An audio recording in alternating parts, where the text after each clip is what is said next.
السلام علیکم متی اللہ جان MJ TV۔ سپریم کورٹ میں 8 رکنی بینچ نے پارلیمنٹ کے بنائے ہوئے اس قانون کا جائزہ لینا شروع کیا جس قانون میں چیف جسٹس عمر عطا بندیال کے بینچوں کی تشکیل اور سو موٹو نوٹس لینے کے اختیار کو مشروط کر دیا گیا تھا 3 ججوں کی کمیٹی کے فیصلے سے۔ چیف جسٹس عمر عطا بندیال کے علاوہ ان سے نیکسٹ سینئر موسٹ جج جو اب جسٹس قاضی فائز عیسیٰ ہیں، اور ان کے بعد ایک اور سینئر جج جسٹس سردار طارق مسعود۔ اس قانون کے تحت اب یہ تینوں مل کر سو موٹو نوٹس بھی لے سکیں گے اور اس حوالے سے بینچوں کی تشکیل بھی کر سکیں گے۔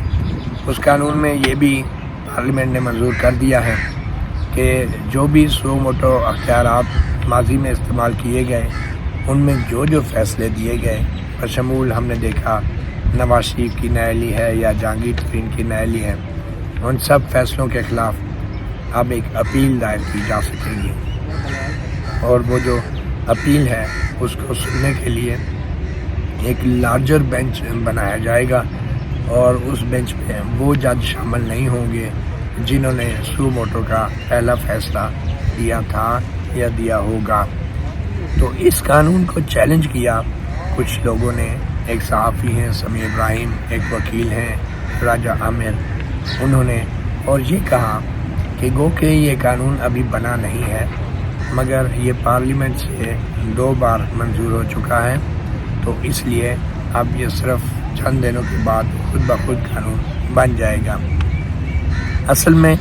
صدر مملکت نے اس قانون پہ پہلے اعتراض لگا کے واپس بھیج دیا تھا، اور اب 2 دن پہلے پارلیمنٹ نے مشترکہ اجلاس میں اسی قانون کو اسی طرح منظور کر کے دوبارہ صدر مملکت کو بھیج دیا ہے۔ آئین کے مطابق جب دوبارہ مشترکہ اجلاس میں وہی قانون منظور کر دیا جائے تو پھر صدر مملکت جو ہے وہ 10 دن تک اگر دستخط نہیں بھی کرتے تو بھی ٹھیک 10 دن بعد وہ خود بخود قانون نافذ العمل ہو جائے گا، یعنی موجودہ قانون اب تقریباً 20 تاریخ کو یہ نافذ العمل ہو جائے گا۔ روایتی طور پہ سپریم کورٹ میں جب بھی کسی قانون کو چیلنج کیا گیا ہے تو وہ تبھی چیلنج کیا گیا ہے کہ جب وہ قانون حتمی طور پہ بن جاتا تھا، یا تو صدر کے دستخط ہو جاتے تھے یا صدر کے دستخطوں کا وہ ٹائم گزر جاتا تھا اور وہ قانون کے حوالے سے ایک باقاعدہ نوٹیفیکیشن جاری ہو چکا ہوتا تھا، تب وہ قوانین کو عدالتوں میں پہلے ہائی کورٹ میں پھر سپریم کورٹ میں چیلنج کیا جاتا تھا۔ مگر اس وقت جو سپریم کورٹ کے سامنے صورتحال ہے، جس ہنگامی انداز سے یہ بینچ بنایا گیا، یعنی کل ہی یہ بینچ تشکیل دیا گیا، آج ہی اس کی سماعت رکھ دی گئی، اور پھر اس بینچ میں جو 8 ورسز ججز کو شامل کیا گیا، ان تمام کے تمام ججوں کو دیکھ کر ان کے نام پڑھ کے جو شکوک و شبہات کسی کے ذہن میں پیدا ہوئے تھے، تو آج وہ کمرہ عدالت کے اندر جب تمام چہرے سامنے آئے تو یہ واضح طور پہ لگ رہا تھا کہ یہ بینچ جو ہے وہ قانون کا جائزہ لینے کے لیے نہیں بلکہ کم از کم اکثریتی فیصلے سے اس قانون کو پہلے تو معطل کرنے جا رہا ہے اور پھر اس کے بعد اس قانون کو ختم ہی کر دے گا۔ اب قانون پہ جو قانون کے اندر جو سب سے بڑے متاثرہ فریق ہیں وہ خود چیف جسٹس عمر عطا بندیال ہیں، مگر چیف جسٹس عمر عطا بندیال نے خود ہی اپنی مرضی کے ججوں کا ایک 8 رکنی بینچ بنایا اور اس میں خود کو بھی شامل کر لیا۔ اب اپنے ہی اختیارات کے حوالے سے بنائے گئے قانون کا جائزہ لینے کے لیے چیف جسٹس عمر عطا بندیال آج خود ہی ایک 8 رکنی بینچ کی سربراہی بھی کر رہے ہیں۔ تو ایسی صورتحال میں کسی کے لیے یہ سمجھنا مشکل نہیں کہ فیصلہ کیا ہوگا، صرف یہ سوال پیدا ہوتا ہے کہ کیا یہ جو 10 دن بعد یہ قانون خود بخود بن جائے گا آئینی شکوں کے مطابق، تو کیا اس قانون کو بننے سے پہلے ہی معطل کر دیا جائے گا یا اس پہ عمل درآمد روک دیا جائے گا؟ آج کی جو 8 معزز ججوں کی جو سماعت تھی اس کی ایک خاص بات یہ تھی کہ امتیاز صدیقی ایڈوکیٹ جو ایک درخواست گزار ایک اور وکیل ہیں راجہ عامر ایڈوکیٹ جو درخواست گزار ہیں، تو ایڈوکیٹ امتیاز صدیقی ان کی وکالت کر رہے تھے، اور ایڈوکیٹ امتیاز صدیقی نے آج جو دلائل دیے تو تقریباً 40 منٹ تک 8 رکنی بینچ کی طرف سے کوئی ان سے سوال جواب نہیں کیا گیا، کیونکہ بظاہر درخواست گزار وہی باتیں کر رہے تھے جو شاید چیف جسٹس عمر عطا بندیال اور ان کے کچھ ساتھی ججز سننا چاہ رہے تھے، یہی کہ جناب یہ عدلیہ کے اختیارات کو کم کرنے کی کوشش ہے، اور چیف جسٹس جو بڑا اہم آئینی عہدہ ہوتا ہے، اس لیے پارلیمنٹ کا یہ اختیار ہی نہیں ہے کہ وہ کوئی ایسا قانون پاس کرے کہ جس سے چیف جسٹس کے جو انتظامی اختیارات ہیں ان کو محدود کیا جا سکے۔ تو یہ وہ اس طرح کے دلائل سنتے رہے 40 منٹ تک، کوئی سوال جواب نہیں، اور اگر بیچ میں کچھ ایک آدھ اس کے بعد ریمارک آیا بھی تو وہ ریمارک اس لیے تھا کہ اگر میڈیا کو تمام باتوں کی سمجھ نہیں آ رہی تو چیف جسٹس مختصر جملے میں درخواست گزار کے وکیل کے دلائل کا نچوڑ پیش کر دیتے تھے کہ ہاں جی آپ کے کہنے کا یہ مقصد ہے اور آپ کے کہنے کا یہ مقصد ہے۔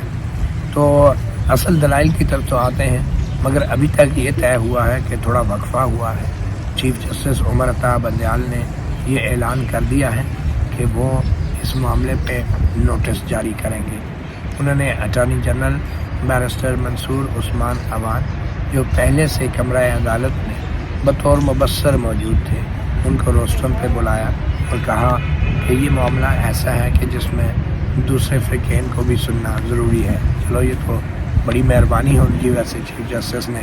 دوسرے فریقین کو بھی سن لیا، مگر اور انہوں نے کہا کہ ہم نوٹس جاری کرتے ہیں آپ کو بطور اٹارنی جنرل کہ آپ بطور معاون سپریم کورٹ اپنی رائے دیں گے، قانونی رائے دیں گے کہ آیا پارلیمنٹ یہ قانون بنا سکتی ہے یا نہیں۔ اس کے علاوہ چیف جسٹس عمر عطا بندیال نے پاکستان بار کونسل کو بھی نوٹس جاری کیے ہیں،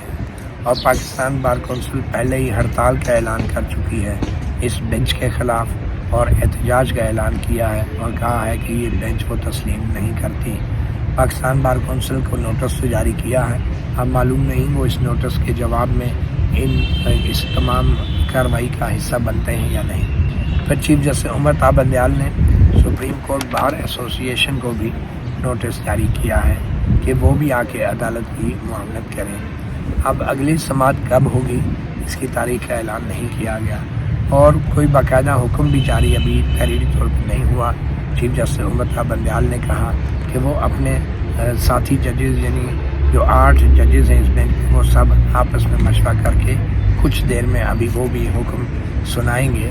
حکم آیا تو نہیں، لیکن یہ توقع کی جا رہی ہے کہ شاید وہ مشورہ اس لیے کرنا چاہ رہے ہیں کہ بظاہر ان کے بیچ میں اس بات پہ اختلاف ہے کہ جو قانون بنا ہی نہیں تو کیا اس کو معطل کیا جا سکتا ہے یا نہیں، اور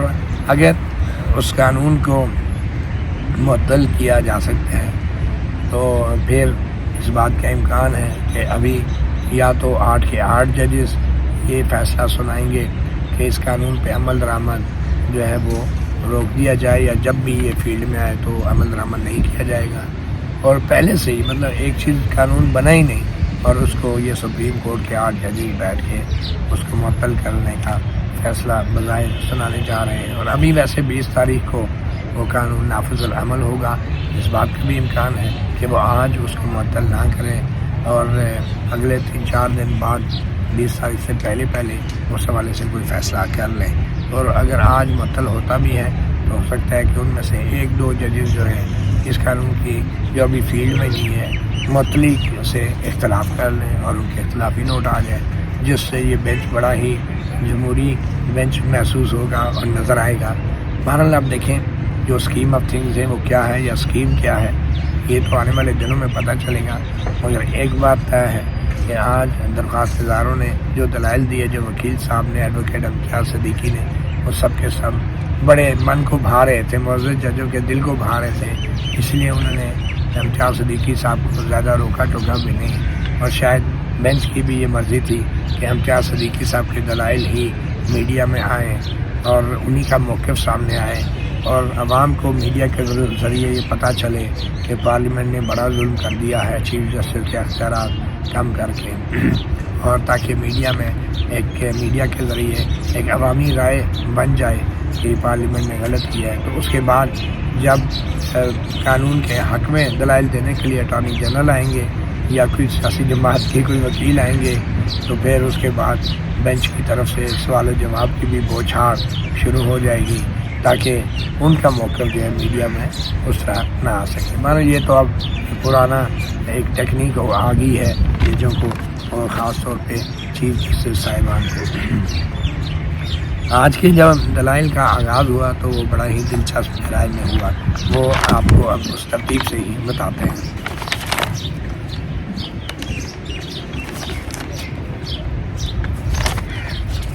اچھا جی، ایڈوکیٹ امتیاز صدیقی ہیں، بڑے مشہور لائر ہیں، وہ ایک اور وکیل ہیں جو درخواست گزار ہیں۔ ایسے میں نے ایڈوکیٹ امتیاز صدیقی صاحب سے کہا کہ آپ جو ہیں ایک وکیل کی وکالت کر رہے ہیں، تو انہوں نے کہا جی ہاں، میں مفت کیس نہیں لیتا، میں ایک پروفیشنل لائر ہوں۔ تو میں نے ان سے کہا کہ مفت کیس تو جو وکیل درخواست گزار بنتا ہے وہ بھی یہ مفت میں درخواست نہیں ڈالتا ہوگا، کیونکہ نہ تو وکیل مفت میں درخواست ڈالتے ہیں اور نہ ہی وہ مفت میں کوئی کیس لیتے ہیں۔ اب دیکھیں جو اصل کلائنٹ ہے وہ کون ہے یا جو بھی ہے، بظاہر ہمارے سامنے تو ایڈوکیٹ امتیاز صدیقی جو ہے وہ دلائل دے رہے ہیں۔ ان کی دلائل کا پہلا نقطہ، میں ان کے دلائل بھی بتاتا جاتا ہوں اور ساتھ میں پھر اپنی چھوٹی سی رائے بھی دیتا جاؤں گا۔ ان کا پہلا نقطہ یہ تھا کہ یہ جو قانون ہے اس کا جو بننے کا عمل ہے، جو کہ ڈرافٹنگ ہوئی ہے وزارت قانون میں، جو اس کی تحریر ڈرافٹ بنا ہے اور پھر جو کابینہ نے منظور کیا ہے اور پھر جو ٹیبل کیا گیا ہے، تو یہ جو حکومتی سطح پہ جو مرحلہ تھا قانون بنانے کا،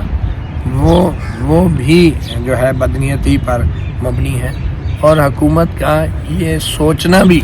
کہ ایسا قانون ہونا چاہیے، اس کو کنسیو بھی کرنا کہ چیف جسٹس کے اختیارات جو ہیں وہ سپریم کورٹ کے 3 ججوں کو مل جانے چاہیے، یہ بھی غیر آئینی ہے، سوچنا بھی جرم ہے۔ یہ ایڈوکیٹ امتیاز صدیقی صاحب کا پہلا دلیل تھا۔ اور پھر ایڈوکیٹ امتیاز صدیقی صاحب کی دوسری دلیل یہ تھی کہ یہ جو قانون بنایا گیا ہے، اس کو جو تجویز کیا گیا ہے اور جس طریقے سے اس کو منظور کیا گیا ہے، یہ بھی غیر آئینی ہے، یعنی کہ جو کچھ قومی اسمبلی میں ہوا اور جو کچھ قومی اسمبلی نے کیا یا جو ایم این ایز نے اس بل کو اسمبلی میں پیش کیا، یہ بھی غیر آئینی ہے۔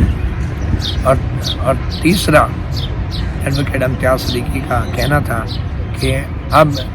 اس قانون کے خلاف درخواست اس لیے دائر کی جا سکتی ہے کہ یہ اب بل نہیں رہا، اور اب یہ ایکٹ بنا نہیں، لیکن یہ قانون بھی بن بھی گیا اور نہیں بھی بنا، یعنی کہ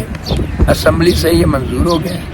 صدر کو بھیجا جا چکا ہے۔ جب اسمبلی سے منظور ہو گیا تو اب چند دنوں کے بعد یہ قانون بن ہی جانا ہے۔ تو یہ قانون بننے اور قانون کے منظور ہونے کے درمیان کا کوئی مرحلہ ہے جہاں پہ یہ بل جو ہے پینڈنگ ہے، تو اس کو ہم ایک طرح سے قانون کہہ بھی سکتے ہیں۔ وہ یہ کہنا چاہ رہے تھے کہ شاید کسی بنیاد پہ اس کے خلاف درخواست بھی لائی جا سکتی ہے، کیونکہ روایتی طور پہ سپریم کورٹ جب تک قانون بن نہ جائے صدر کے دستخطوں سے یا صدر کے دستخطوں کا ٹائم گزرنے کے بعد از خود اس وقت تک عدالتوں میں کسی قانون کو چیلنج نہیں کیا جاتا تھا۔ مگر اب کی بار 8 رکنی بینچ ہنگامی بنیادوں پہ اگر بنایا گیا ہے تو یہ صرف جاننے کے لیے نہیں بنایا گیا کہ یہ درخواستیں ہمیں سننی بھی چاہیے یا نہیں۔ اور پھر چیف جسٹس خود بنفس نفیس اس بینچ میں موجود ہے اور اپنے اختیارات کو محدود کرنے کے حوالے سے اب وہ آئین اور قانون کے مطابق اپنے 8 رکنی بینچ کی سربراہی کرتے ہوئے فیصلہ بھی دینے جا رہے ہیں۔ پھر آگے جا کے ایڈوکیٹ امتیاز صدیقی کا بنیادی نقطہ یہ تھا کہ جو پارلیمنٹ ہے وہ سپریم کورٹ کے اندرونی معاملات میں مداخلت نہیں کر سکتی۔ بڑی ہی زبردست دلیل کہ وہ چیف جسٹس کے اختیارات مداخلت نہیں کر سکتی، اور جبکہ دوسری طرف وہ یہ کہہ رہے کہ چیف جسٹس جو ہے نا وہ اپنی مرضی کا بینچ بنا کے تو پارلیمنٹ کے جو اندرونی معاملات ہیں اور حکومت کے جو کابینہ کے وہ کون سا قانون بنا رہے ہیں، کون سا قانون کی کابینہ منظوری دے رہی ہے، پارلیمنٹ میں کیسے یہ پاس ہوا نہیں، چیف جسٹس بینچ بنا کے پارلیمنٹ کے اندرونی معاملات میں اور کابینہ کے اندرونی معاملات میں مداخلت کر سکتا ہے۔ مگر ایڈوکیٹ امتیاز صدیقی جو بہت بڑے وکیل ہیں اور مفت کیس نہیں لیتے، ان کا یہ کہنا ہے کہ پارلیمنٹ چیف جسٹس کے اندرونی سپریم کورٹ کے اندرونی معاملات میں مداخلت نہیں کر سکتی۔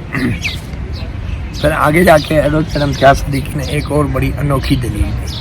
ان کا یہ کہنا تھا کہ دیکھیں جی، یہ چیف جسٹس اتنا اہم عہدہ ہوتا ہے کہ آئین کے اندر لکھا ہے کہ سپریم کورٹ جو ہے وہ چیف جسٹس اور دیگر ججوں پر مشتمل ہوگی، یعنی آئین میں چیف جسٹس کو الگ سے کہا گیا ہے، یعنی ان کا یہ کہنا تھا کہ چیف جسٹس کے بغیر سپریم کورٹ نہیں ہو سکتی، جبکہ دیگر ججوں کے بغیر صرف چیف جسٹس اگر ہے تو سپریم کورٹ ہو سکتی ہے۔ اتنا امپورٹنٹ ہے چیف جسٹس کا عہدہ، تو اس عہدے کے اختیار کیسے کم کیے جا سکتے ہیں؟ اب ایڈوکیٹ امتیاز صدیقی نے یہ نہیں بتایا کہ چیف جسٹس کی ہونے سے سپریم کورٹ ہوتی ہے یا نہیں، اس قانون سے کیا تعلق ہے؟ اس قانون میں تو سپریم کورٹ کے ہی 2 سینئر مزید ججوں کو اختیار دیا جا رہا ہے، تو اس میں چیف جسٹس کے عہدے کو تو ختم نہیں کیا جا رہا۔ مگر بہرحال ایڈوکیٹ امتیاز صدیقی نے چیف جسٹس عمر طاہر بندیال کا جو عہدہ ہے اس کی اہمیت بیان کی اور ان کو تھوڑا یہ راغب کرنے کی کوشش کی کہ آپ بہت اہم عہدے پہ، آپ کے اختیار کم نہیں ہو سکتے اور آپ کے بغیر تو سپریم کورٹ ہو ہی نہیں سکتی۔ اب شاید وہ یہ بھول گئے ایڈوکیٹ امتیاز صدیقی کہ چیف جسٹس کے بغیر سپریم کورٹ نہیں ہو سکتی، لیکن عمر طاہر بندیال کے بغیر ہو سکتی ہے۔ اسی طرح ان سے پہلے جو ججز تھے، آصف سعید خان کھوسا، ارشاد حسن خان اور ناصر الملک، انور ظہیر جمالی، ثاقب نثار، ان سب کے بغیر یہ سپریم کورٹ جاری ہے۔ بہرحال یہ معاملہ کسی کے ذاتی اختیار کا نہیں تھا، یہ ویسے بھی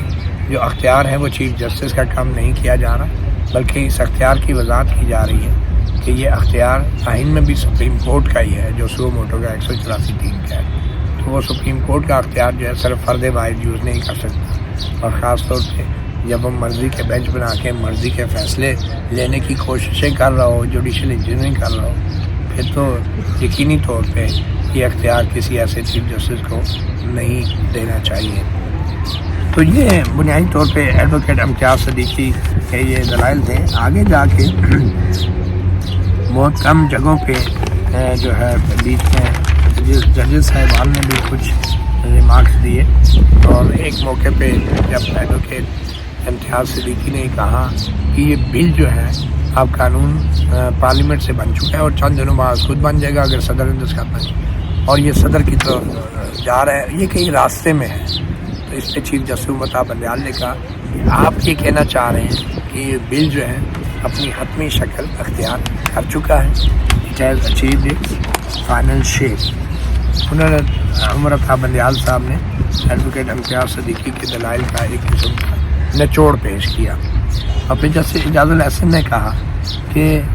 اٹ از آپ یہ کہنا چاہ رہے ہیں کہ اٹ از اے فیٹ اکمپلی، یعنی جو ہونا تھا ہو گیا، یعنی کہ یہ کمان سے نکلا ہوا تیر اور بندوق سے نکلی ہوئی گولی ہے، اب یہ واپس نہیں بلائی جا سکتی۔ تو اعجاز الاحسن صاحب نے بھی درخواست گزار کے وکیل کی مدد کی اور ان کے دلائل کا ایک نیا نچوڑ نکالا کہ یہ فیٹ اکمپلی ہے، ایک ایسی تقدیر ہے، ایک ایسی قسمت ہے جو لکھی جا چکی ہے۔ تو پھر ایڈوکیٹ امتیاز صدیقی کہتے ہیں کہ سپریم کورٹ کے جو اختیارات ہیں وہ ہر ادارے پہ جاتے ہیں، ہر ادارے کے ایکشنز کو دیکھنے کا ان کو حق ہے، لیکن اداروں کے پاس یہ حق نہیں ہے کہ وہ سپریم کورٹ کے جو اختیارات ہیں ان کو دیکھیں۔ پھر چیف جسٹس عمر طاہر بندیال نے کہا کہ آپ یہ کہنا چاہ رہے ہیں کہ جو پارلیمنٹ کا کام ہے قانون سازی کے حوالے سے اس قانون کو بنانے میں وہ اب ختم ہو چکا ہے، جس کے ایڈوکیٹ امتیاز صدیقی نے کہا کہ بالکل پارلیمنٹ کا کام جو ہے وہ ختم ہو چکا ہے۔ ایڈوکیٹ امتیاز صدیقی نے ایک خیبر پختونخوا میں ایک حسبہ بل لایا گیا تھا، اس پہ اس وقت کے صدر کے ایک بھیجے ہوئے سپریم کورٹ کو بھیجے ہوئے ریفرنس کا بھی حوالہ دیا اور کہا کہ سپریم کورٹ نے اس وقت صدر کے بھیجے ہوئے ریفرنس پر یہ اپنی رائے دی تھی، بلکہ ججمنٹ دی تھی کہ جو گورنر ہے وہ اس بل پہ دستخط نہ کریں، اور روک دیا تھا گورنر کو دستخط کرنے سے۔ تو سپریم کورٹ پہلے بھی ایسے بل کے اوپر بھی مداخلت کرتی رہی ہے۔ تو اس پہ یہ پوائنٹ بھی اٹھایا گیا کہ اصل میں وہ صدارتی ریفرنس تھا جو کہ آرٹیکل 186 کے تحت بھیجا جاتا ہے، اس پہ سپریم کورٹ جو ہے وہ رائے دینا اس کا ضروری ہوتا ہے۔ لیکن یہ تو درخواستیں قانون کو چیلنج کر رہی ہیں جو قانون ابھی بنا نہیں ہے۔ جیسے محمد علی مظہر نے یہ ضرور کہا کہ وہ جو حسبہ بل کے اوپر سپریم کورٹ نے رائے دی تھی وہ سپریم کورٹ کی رائے تھی، وہ کوئی ججمنٹ نہیں تھی۔ جس پہ ایڈوکیٹ امتیاز صدیقی نے کہا کہ جناب وہ سپریم کورٹ نے گورنر کو باقاعدہ اس حسبہ بل پہ دستخط کرنے سے روک دیا تھا۔ پھر جو نیا قانون ہے جس میں سو موٹو کیسوں میں اپیل کا بھی رائٹ دیا گیا ہے، اس پہ بھی ایڈوکیٹ امتیاز صدیقی کا یہ موقف تھا کہ کانسٹیٹیوشن کے اندر ایک لفظ استعمال کیا گیا ہے ریویو کا، یعنی نظر ثانی ریویو۔ کانسٹیٹیوشن میں سپریم کورٹ کے حوالے سے کہیں بھی اپیل کا لفظ یوز نہیں ہوا، تو اس کا مطلب ہے ریویو جو ہے وہ ایک آئینی ایک پروسیجر ہے، اور قانون سازی کے ذریعے یعنی کانسٹیٹیوشن میں ترمیم کے بغیر اب اپیل کا حق جو ہے سو موٹو کیسوں میں نہیں دیا جا سکتا۔ اور اپیل کے اندر اور ریویو کے اندر ویسے بھی جو ہے وہ وہی ججز سنتے ہیں اور ان کی نظر ثانی کے جو دائرہ کار ہیں وہ بڑا محدود ہوتے ہیں، جبکہ اپیل کے اندر اس قانون میں کہا گیا ہے کہ دوسرے ججز جو ہیں وہ اپیل سنیں گے ان ساتھی ججوں کی جنہوں نے سو موٹو میں کوئی فیصلہ دیا ہے۔ تو دوسرے ججز تو جونیئر ججز بھی ہو سکتے ہیں، اور ایڈوکیٹ امتیاز صدیقی نے کہا کہ میں یہ کیسے مان لوں کہ اگر کوئی سینئر ججز جو ہیں کوئی فیصلہ دیتے ہیں تو ان پہ دوسرے کوئی جونیئر ججز بیٹھ کے اس پہ اپنی رائے دیں۔ امتیاز صدیقی صاحب نے یہ نہیں بتایا کہ سپریم کورٹ کے حوالے سے آئین میں کہیں یہ نہیں لکھا کہ ایک گروپ سینئر ججوں کا ہوگا اور ایک جونیئر ججوں کا ہوگا۔ آئین میں سب کو سپریم کورٹ کا جج لکھا گیا ہے۔ بہرحال جہاں ان کو اچھی چیز لگتی ہے وہاں پہ وہ آئین کا حوالہ دیتے ہیں، اور جہاں نہیں وہاں پہ محاورے بولنا شروع ہو جاتے ہیں، سینئر ججز اور جونیئر ججز۔ پھر ایڈوکیٹ امتیاز صدیقی کو چیف جسٹس امرتا بندیال نے کہا کہ دے آل ڈیزرو اٹ، یعنی انہوں نے یہ کہا کہ وہ بھی حق رکھتے ہیں اگر وہ جونیئر بھی ہیں تب بھی۔ اور پھر انہوں نے کہا کہ بات صرف یہ ہے کہ جو دوسرے ریاست کے ستون ہیں، جو آرگنز ہیں، ان کو اپنی آئینی حدود سے کراس نہیں کرنی چاہیے کہ وہ اپنے دوسرے جو آئینی ستون ہیں ان کے معاملات کو کنٹرول کریں یا ریگولیٹ کریں۔ اور پھر چیف جسٹس امرتا بندیال نے یہ بھی کہا کہ آپ یہ کہنا چاہ رہے ہیں کہ پارلیمنٹ نے اپنا مائنڈ اپلائی نہیں کیا، اور جو ان کو کرنا چاہیے تھا اس بل کو بناتے وقت، اور آپ صرف یہ چاہ رہے ہیں، آپ عدالت میں اس لیے آئے ہیں کہ صرف یہ جو بل تھا یہ ایک انتظامی پروپوزل تھا، اور کسی بھی انتظامی تجویز یا بل کے خلاف عدالت میں آیا جا سکتا ہے، یعنی ایک ایگزیکٹو ڈیسیژن تھا۔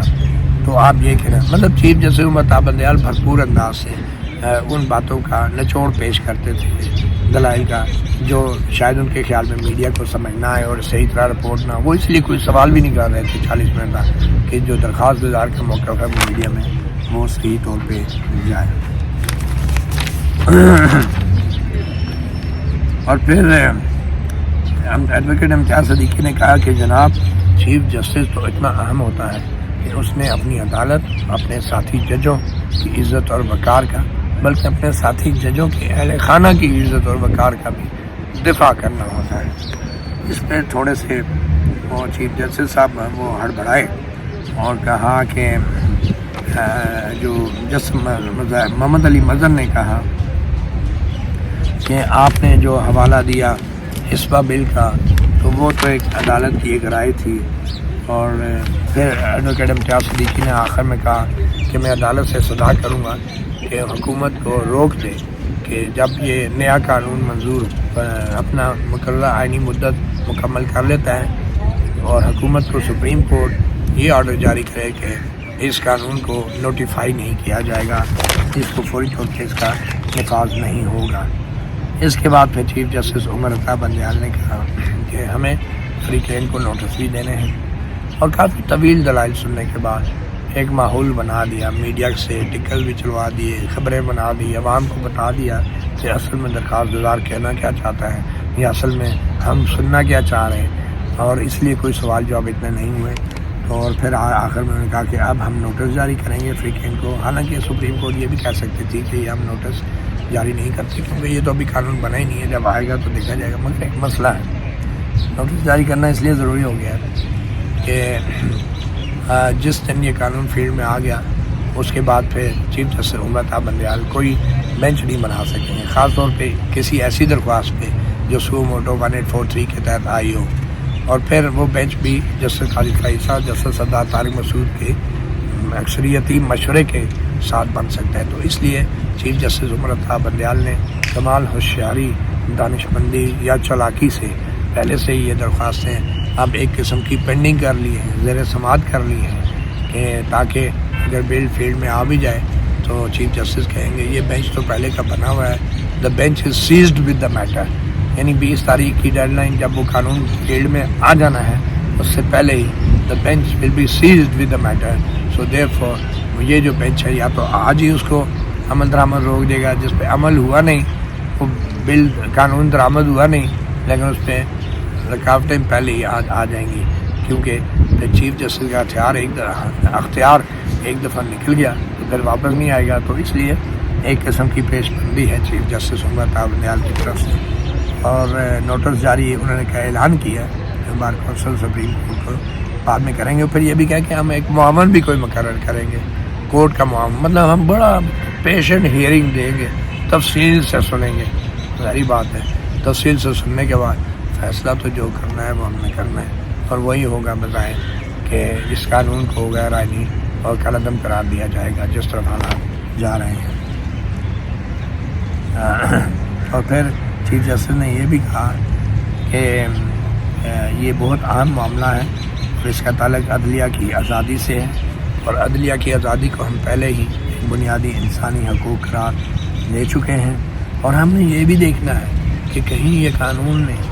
آئین سے کانسٹیٹیوشنل ڈیویشن، وائلیشن یا ٹرانسگریشن تو نہیں کی، یعنی کانسٹیٹیوشن کی سے ماورا تو کوئی کام نہیں ہوا، کانسٹیٹیوشن کی خلاف ورزی تو نہیں ہوئی، اور کانسٹیٹیوشن کی حدود کو پار تو نہیں کیا گیا، یعنی سارے منفی الفاظ استعمال کر کے چیف جسٹس عمر عطا بندیال نے کہا کہ ہم دیکھیں کہ یہ تو نہیں، وہ یہ بھی کہہ سکتے تھے کہ ہم نے یہ بھی دیکھنا ہے کہ ہو سکتا ہے یہ قانون جو ہے اس سے جو ہے وہ آئین کا جو تقاضا ہے وہ پورا ہوتا ہو، یا وہ آئین کے مطابق جو اختیار ہے وہ سپریم کورٹ کو دینا چاہ رہے ہوں، یہ بات نہیں کی، انہوں نے کہا نہیں ہم نے یہ دیکھنا ہے کہیں انہوں نے یہ جرائم تو نہیں ہو گئے، تو بہت سارے نیگیٹو ایڈجیکٹیوز یوز کیے چیف جسٹس نے جو وہ اس قانون میں بظاہر اب تلاش کرنے کی کوشش کر رہے ہیں، اور پھر انہوں نے کہا کہ ہم نے اگلی تاریخ کا اعلان کرنا ہے، پھر ہم نے کچھ مشورہ بھی کرنا ہے، تو اس لیے ابھی تھوڑی دیر وقفہ ہوا ہے عدالت کا، اور اس وقفے کے بعد کچھ دیر میں ہی آج کا آرڈر بھی آ جائے گا۔ اب دیکھنا ہی ہے کہ کیا وہ آئین جو قانون ہے وہ اکثریت کے فیصلے سے معطل ہوتا ہے یا 8 کے 8 جو ہیں وہ اس قانون کو معطل کرتے ہیں۔ بہرحال اصل بات یہ ہے کہ چیف جسٹس عمر عطا بندیال نے اپنے اختیارات کے حوالے سے اپنی ہی عدالت لگا لی ہے۔ عطیہ اللہ جانب ٹی وی سے اجازت دیجیے، اللہ حافظ۔